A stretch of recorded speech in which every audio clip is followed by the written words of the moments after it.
So in this section, we're going to talk a little bit about thermodynamic processes.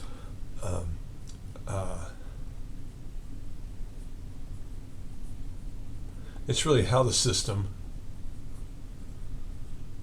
goes from state A to state B. And so it goes via a thermodynamic process. We'll categorize them. There are two broad categories. One is so-called quasi-static processes. These are like idealized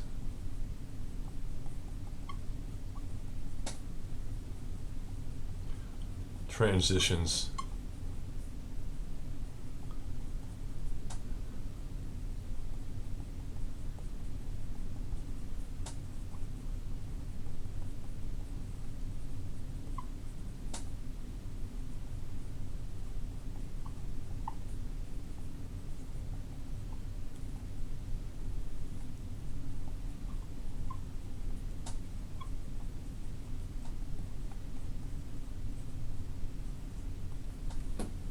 Quasi-static processes are idealized processes in which the system is constantly in a state of equilibrium.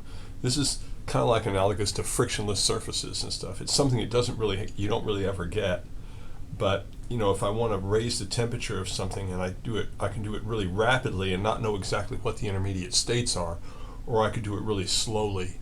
And that's what a quasi-static process is. It's generally it's constantly in a state of equilibrium as it moves from one state to the next, and so you know very well its path on a PV diagram. So a non-quasi-static process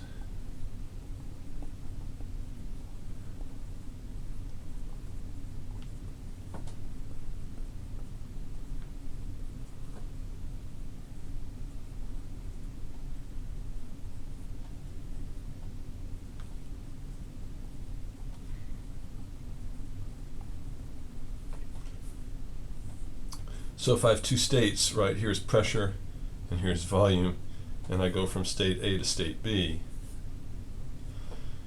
if I know which path I go on, this is the quasi-static process. I just change the variables very slowly and I can constantly make a measurement.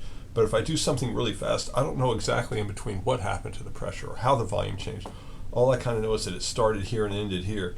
And so I might, say it somehow went some way, and it got to step B. And so for the most part in this class, we'll be talking about quasi-static processes, these guys. And we're going to define several. We've already talked about them, but I'll talk about them just a little bit more here in a minute.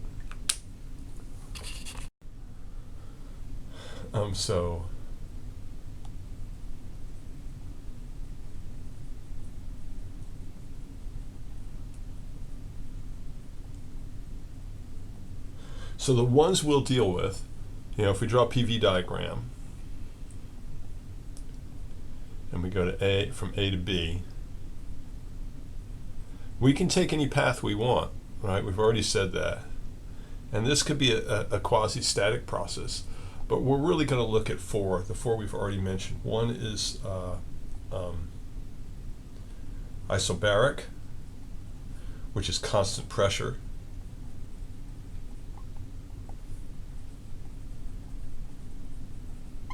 So those are just horizontal processes, right? It can either go this way or that way, depending on what I want. But it's a horizontal. It's constant pressure. So on a PV diagram, it's a horizontal line. Two is isochoric or isometric. We've already seen these in a few examples. This is constant volume.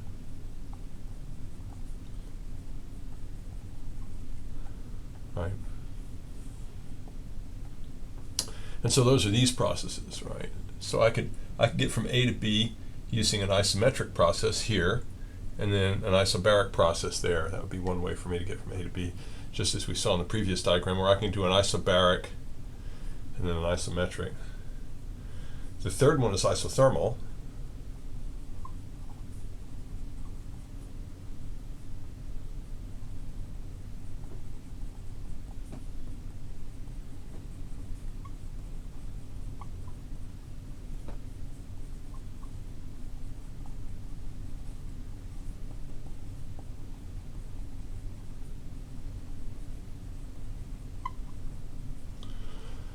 And on a PV diagram, that one looks like this. Since the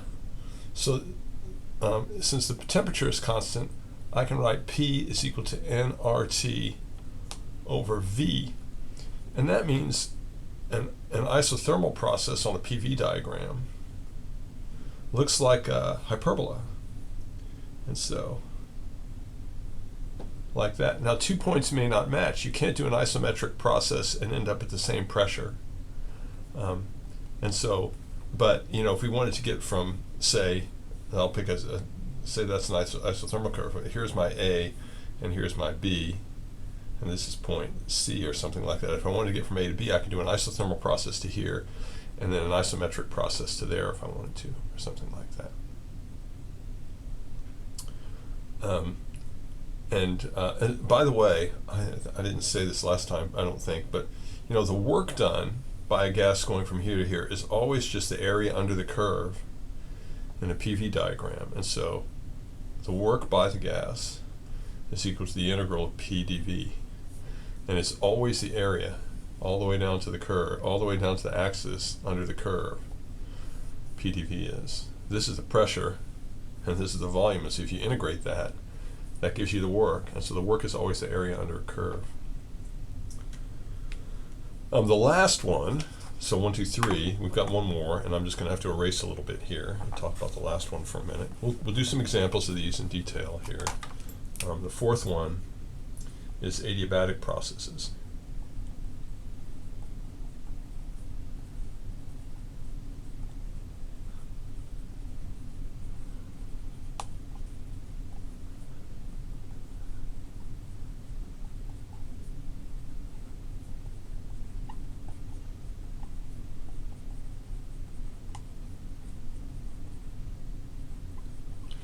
These are processes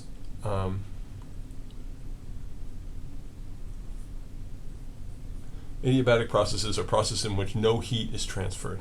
So in other words, Qn equals 0. Heat doesn't go in or out of the system. And so so that usually means that your system is well insulated, right? If your system is insulated, there's no way for heat to get in and out. Or if your system isn't well insulated, an adiabatic process can be a fast process where there's just not time for heat to be absorbed. That gets a little tricky because if it's going to be fast, it's hard to have it be quasi-static. And so often we think of adiabatic processes as insulated. They also look like this, by the way. They have a slightly different curve than the isothermals, but they also sort of look like that. They dip, in most cases, a little bit below the isothermal curves. We pick these shapes, by the way, the adiabatic, the isobaric, the isothermal, and the isometric curves because they're easy to integrate to calculate the work. The shapes could be arbitrary, but we're picking shapes that are easy to integrate so that we can calculate the work done in a fairly straightforward way. And there are enough different shapes that you can usually approximate most thermodynamic processes as one of those: isobaric, isometric, adiabatic, and isothermal. So those are usually enough.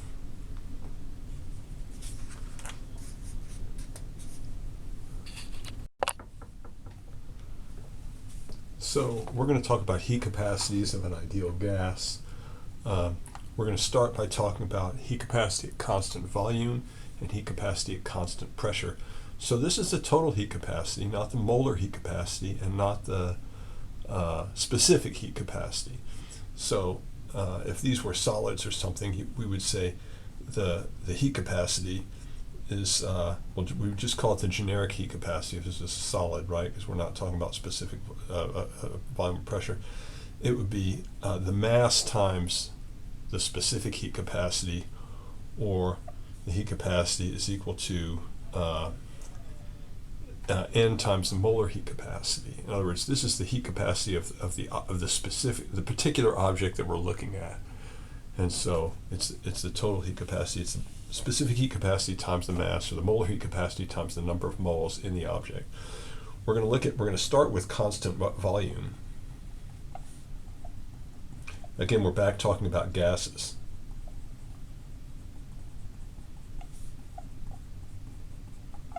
And so you can imagine a piston inside a cylinder, right?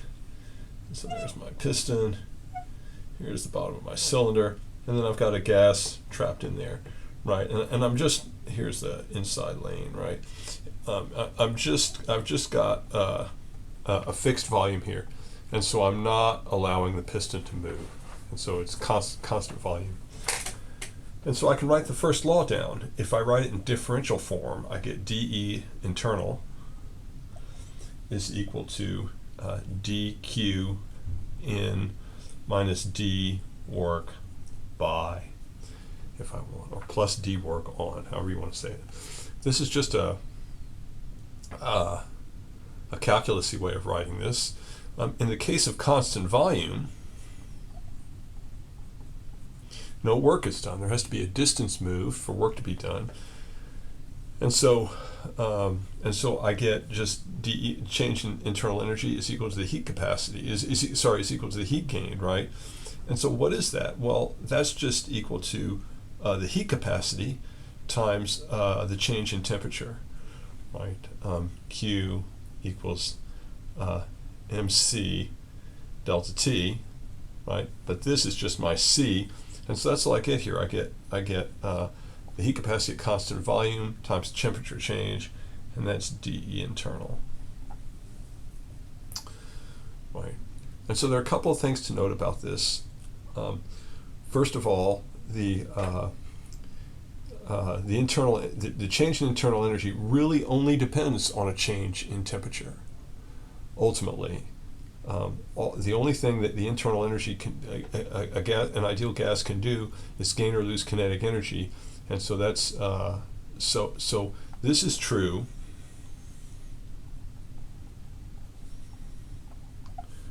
for any process, even though we just showed it it's just obvious for a constant volume process, but it's true for any process. The change in internal energy is equal to the heat capacity at constant volume times the temperature change.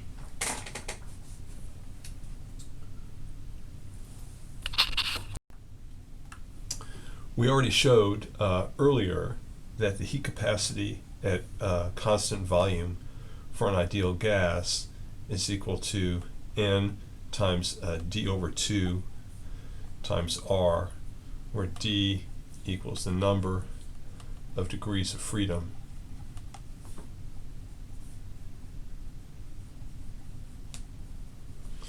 So for a diatomic,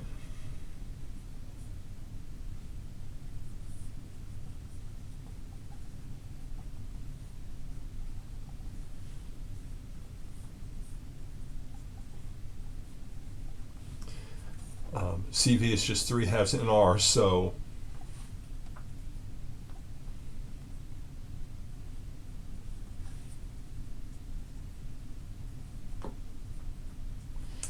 the change in E internal is just equal to 3/2 NR times the change in temperature.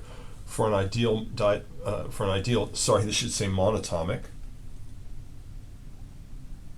For an ideal monatomic gas, there are 3 degrees of freedom. For a diatomic gas,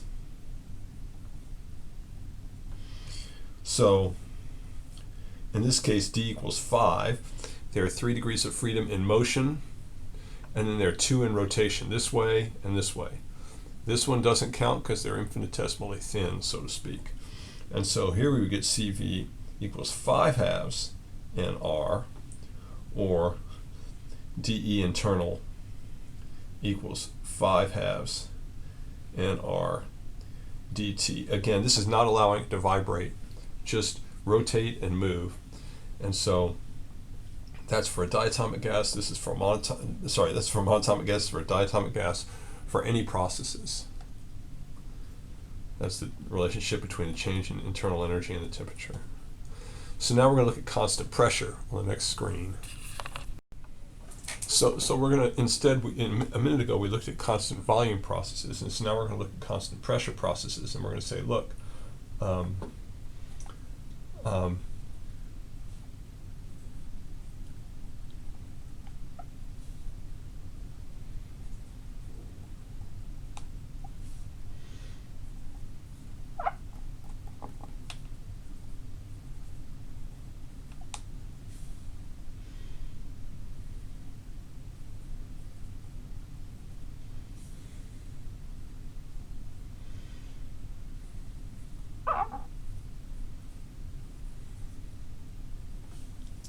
the pressure is constant for this process, and so it's just a constant pressure times dV is the work done by the gas, right? And so here I get so let me just say this again: dq and is equal to Cp dt. Again, it's just the heat is equal to the heat capacity times the change in temperature. I have a Cp in here now because I've got a heat capacity constant pressure instead of heat capacity constant volume. And so so this equation gives me dE internal is equal to Cp dt minus P dV. But if we take the ideal gas equation and we take a differential on both sides,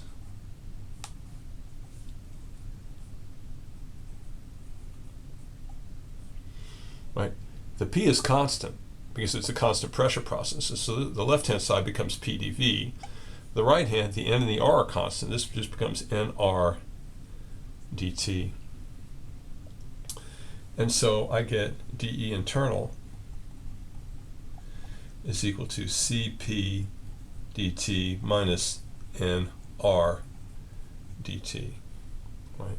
Well, we already know that this guy is Cv dt for any process.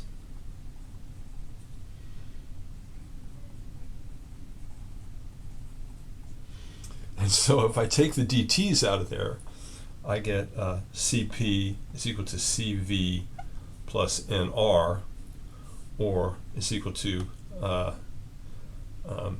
d over 2 Nr plus Nr, right? That's the heat capacity at constant pressure.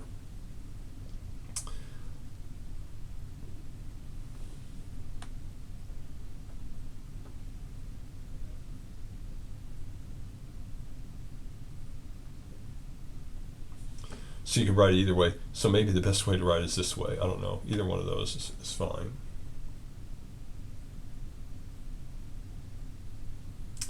So for example, for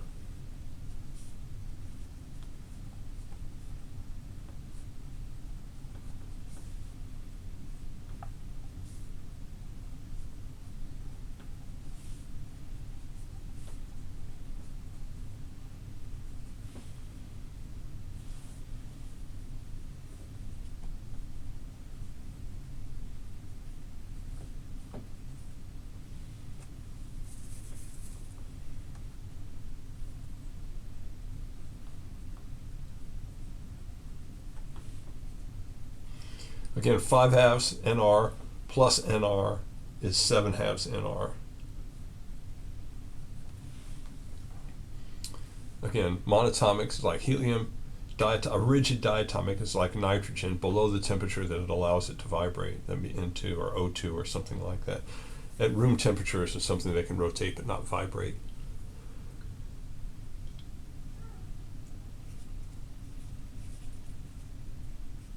Okay.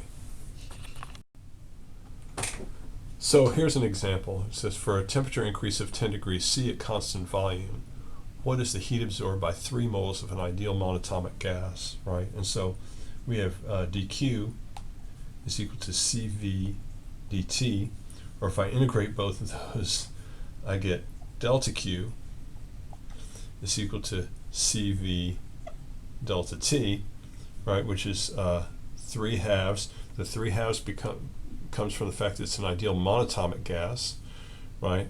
So Nr delta T, which is 3/2 times 3 moles times 8.314 joules per mole, joules per mole Kelvin, times 10 degrees C or 10 Kelvin. It's a temperature change, right? A temperature increase, so it doesn't matter. And when I multiply that out, I get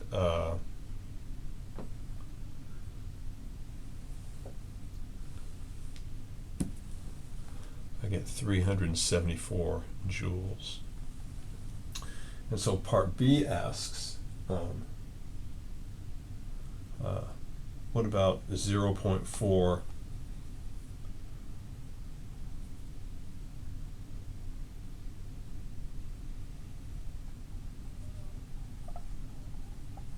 nope, 0.5.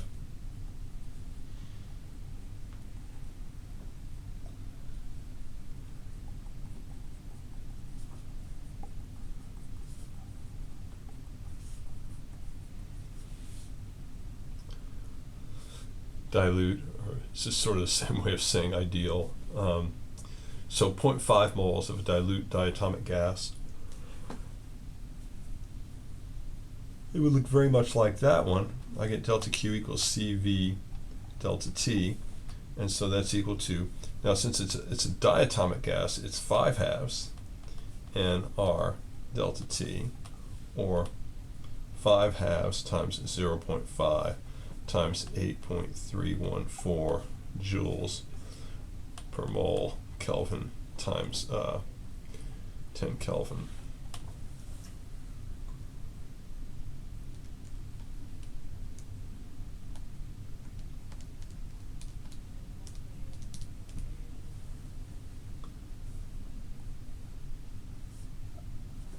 I get 104 joules for that one.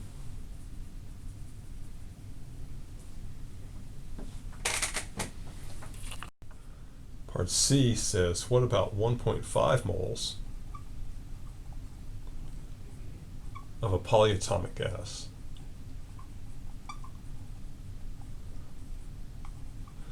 It turns out as the number of modes goes up, we can just say CV is approximately 3NR,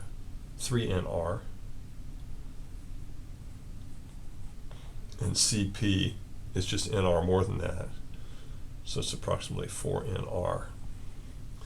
And so delta Q, which is CV delta T for this problem, is 3 times 1.5 moles times 8.314 joules per mole Kelvin times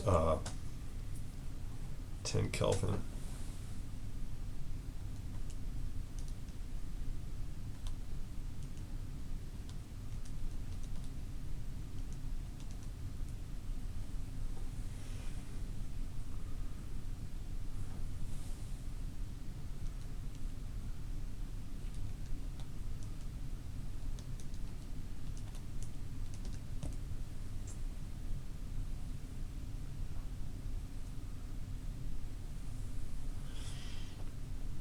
.374 joules.